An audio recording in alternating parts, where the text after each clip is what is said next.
안녕하세요, 여러분. 백영기 목사입니다. 오늘 사무엘상 24장 살펴보겠습니다.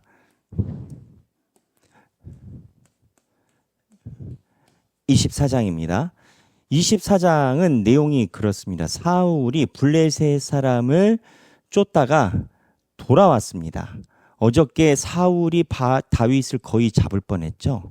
그래서 이 블레셋 사람을 쫓다가 돌아온 겁니다. 이제 지도상으로 보면은 저희가 이미 지도를 살펴본 것처럼 여기에서 이 마온 황무지 쪽에서 다윗을 거의 잡을 뻔했다가 블레셋이 쳐들어왔다는 소리를 듣고 블레셋을 무찔러러 갔다가 돌아온 겁니다. 돌아온 건데 이 엔게디 쪽으로 간 건데 엔게디에 다윗이 강야에 있었는데 여기에 다윗이 굴 속에 있었습니다. 그 유명한 스토리 아니겠습니까? 다윗이 굴 속에 있는데 사울이 그 굴에 발을 가리러 이게 이제 소변 보러 간 거죠. 뒤를 보러 들어가서 다윗이 숨어 있는 걸 모르고 혼자 그곳에 들어갔다라는 거 아니겠습니까? 그때 다윗의 일행은 어떻게 했습니까? 다윗의 일행은 다윗 보고 죽이라 합니다. 하나님이 주신 절호의 찬스다. 근데 다윗은 어떻게 하죠? 다윗은 죽이지 않습니다. 그리고 옷자락을 잘라냅니다. 그래서 다윗이 나와서 사울에게 그 얘기를 하죠. 사울에게 악은 악인에서 난다라는 속담이 있다. 악한 일은 악한 사람이 난다라는 거 아니겠습니까? 한다라는 거 기본적인 내용이겠죠. 사실이겠죠. 근데 나는 당신을 악하게 대하지 않기 때문에 죽이지 않는다라는 증거로 이 옷자락을 펼치죠. 그래서 다윗이 사울에게 행한 첫 번째 미덕 중에 하나로 봅니다. 그러면은 다윗이 왜 죽이지 않았나요?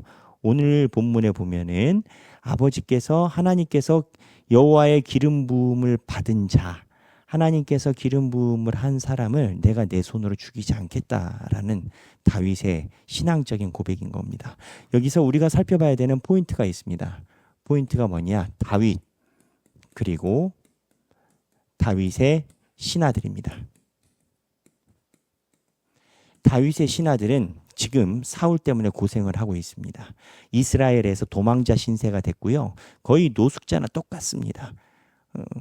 어떻게 보면 우리나라에 예전에 있었던 지리산에 있는 빨치산처럼 그런 힘든 생활을 하고 있습니다. 다윗의 신하들은 다윗에게 사울을 죽여달라고 부탁합니다. 그리고 이 신하들도 사울이 죽어야만 이 모든 것이 끝난다라는 감각을 갖고 있습니다. 그럼 다윗 입장은요? 다윗은 어떨까요? 나중에 사울이 블레셋과 전투하다가 전사를 합니다. 그런데 전사를 하는 것을 모르는 다윗 입장에서는 자기가 이렇게 도망다니는 일이 언제 끝날 것으로 예상을 하겠습니까? 언제 끝날 것으로 다윗 본인이 예상하겠습니까? 다윗의 예상인 겁니다. 모르죠. 그러니까 다윗 입장에서는 지금 두 가지 마음이 충돌할 수가 있겠죠. 절호의 찬스다. 하나님의 기름 부은 자를 죽이는 것은 내 일이 아니다. 그래서 결국은 다윗은 어떠한 것을 선택합니까? 신앙의 딜레마 속에서 자기의 신앙 양심을 지킵니다. 잘 생각해 보세요. 이게 말하기 따라서 결과가 달라지는 겁니다. 생각하기, 나의 신앙 양심,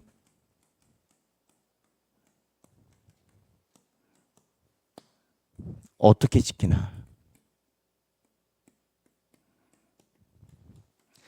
여기는 다윗은 자기의 신앙의 양심을 따라서 하나님의 기름 부으심을 따라 이야기를 하고 있습니다. 근데 사울은 이미 다윗이 왕이 될 걸 알고 있어요.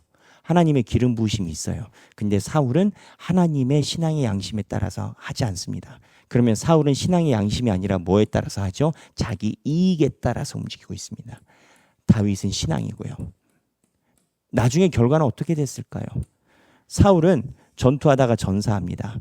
그리고 전사할 때 자기만 죽는 게 아니라 아들 3명이 같이 죽고요. 그리고 나중에 사무엘 하 21장에 보면 기브온 거민 사건이 있어서 사울에 남아있는 7명의 아들이 다 죽습니다. 아들이 10명이 다 죽습니다. 이 얘기는 뭐냐면 사울의 집안에 계통이 이어지지 않는다라는 거예요. 딱 하나 살아남습니다. 장애인 무비보셋. 이 장애인 무비보셋은 다윗이 관대하게 대해줍니다. 나중에는 다윗이 압살롬에게 쫓겨갈 때 이 무비보셋이 다윗을 안 따라갑니다. 아마 다른 생각이 있었던 것 같습니다. 그래서 이 무비보셋, 다윗이 압살롬의 사건을 해결하고 들어왔을 때 무비보셋의 재산을 다 뺏어서 무비보셋 신하한테 줘버립니다.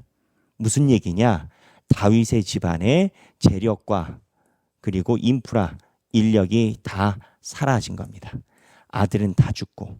근데 이 11명의 스토리 중에서 다윗이 칼을 들은 사람은 한 명도 없습니다.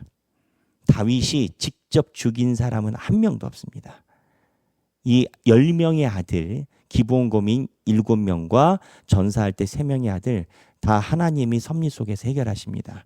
무슨 얘기냐? 다윗 입장에서는 사울이 없어져야 정권이 유지가 될 수도 있습니다. 어쨌든 전임자 아니겠습니까? 남아있는 세력이고요. 추종자가 있을 거고요. 그러나 다윗은 이러한 계산으로 접근하지 않았다라는 겁니다. 신앙의 양심으로 하나님 앞에 접근했을 때 나머지 남겨진 숙제 또한 하나님이 해결해 주십니다. 다윗이 사울의 집안을 숙청하지 않았어요. 청소하지 않았어요. 하나님이 정리를 10명의 아들을 다 하십니다. 사울 입장에서는 슬픈 현실이겠죠. 하지만 다윗 입장에서는 기름 부은 자를 손대지 않겠다라는 신앙의 양심을 따라서 걸었던 그 인생을 하나님이 책임져 주시는 겁니다. 결국 이스라엘 왕권은 어떻게 됩니까? 다윗 이후로 쭉 이어가고 예수 그리스도의 조상이 다윗이 되는 거 아니겠습니까? 사울은 이 사건에서 다윗이 자기 옷자락을 자르고 내가 당신 선하게 대합니다 했더니 마음이 누그러져서 돌아갔어요. 괜찮은 줄 알아요. 근데 가가지고 미갈, 다윗의 아내 있죠. 다윗의 아내 미갈을 발디라는 사람에게 재혼시킵니다. 이게 무엇을 의미하느냐? 다윗을 자기의 사위로 맞지 않겠다라는 겁니다. 정치적으로. 사울은 끝까지 다윗을 저지하려고 합니다. 하나님의 뜻이 있고 없고는 상관이 없어요. 해볼만 하고 하겠다라는 거예요. 그래서 오늘 24장의 내용, 이 사울의 포인트와 다윗이 하나님 앞에 신앙의 양심을 가진 부분 함께 살펴보면서 읽으시면 너무 재미있는 성경 읽기가 될 거고요. 생각하기, 우리도 이런 맥락에서 보면 우리의 신앙의 양심을 지켜야 될 때가 있습니다. 말이 좀 좋은 건데 내가 손대고 싶은데 하나님께 맡기는 것, 내가 손대고 싶은데 하나님께 맡겨야 될 일,